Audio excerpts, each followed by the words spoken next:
Hello friends, today in this video I'm going to show you how to connect ptron audio so that you can call anyone through smartwatch. Okay, so friends, before we continue this video, do not forget to like the video and subscribe the channel. Okay, so let's start the video.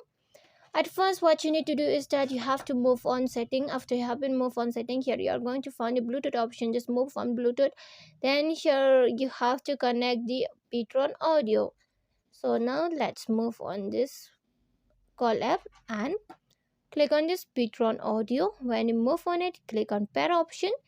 Here you will be able to call anyone. Okay, you can call it like that. Okay, you can call it from here. Suppose I click on the dial pad and let's type the number. Okay, suppose I just type the number. Okay, wait, here I finished to type the number and let's call. When I call, it's ringing.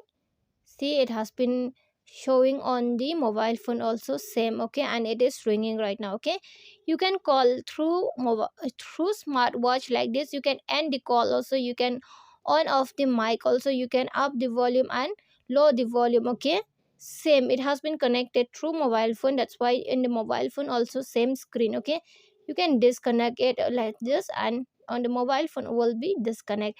And here is the call is history. You can check the call history also. Okay, so friends, if you love the video, do not forget to like the video, share the video and subscribe the channel. Friends, thanks for watching.